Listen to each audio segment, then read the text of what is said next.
공군 성추행 사건, 군 기강의 총체적 부실 문제다. 공군 성추행 피해 부사관 사망 사건과 관련해서 군 기강의 총체적 부실 정황이 속속 드러나고 있습니다.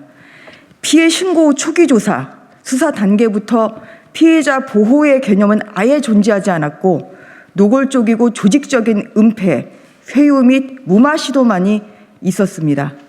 이 과정에서 군 내부 인사인 군 법무관이 국선 변호인으로 선임되어 성추행 피해자 보호를 맡는 것도 문제로 지적되고 있습니다. 사건 발생 3개월에 이르는 동안 조사와 수사의 각 단계마다 군이 제대로 된 대처를 하지 않았기 때문에 피해자의 고통은 극심해졌고 결국 극단적인 선택을 할 수밖에 없었던 것입니다. 이번 사건은 상부 보고 과정에서도 심각한 문제가 있었습니다.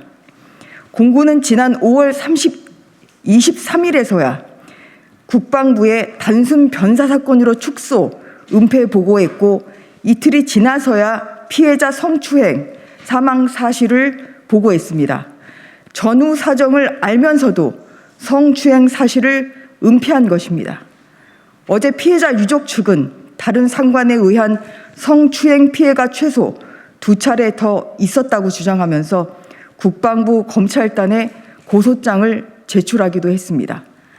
미투 운동과 작년 오거돈 박원순 전 시장 성폭력 사건으로 온 세상이 들끓었던 순간을 지켜보면서도 국방부와 군은 도대체 무엇을 하고 있었던 것인지 참으로 한심하고 개탄스럽습니다.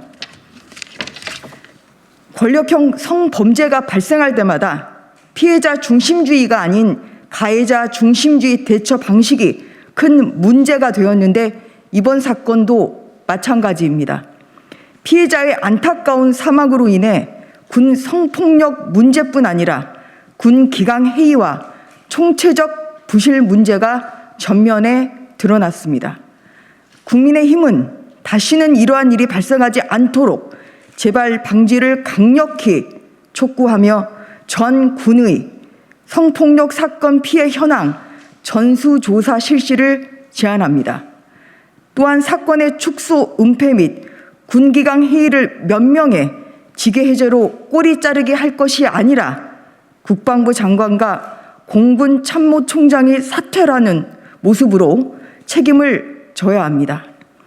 또한 문재인 대통령도 어제의 철저한 진상규명 지시를 넘어서서 군 통수권자로서 총체적 부실이 발생한 것에 대한 사과가 있어야 할 것입니다.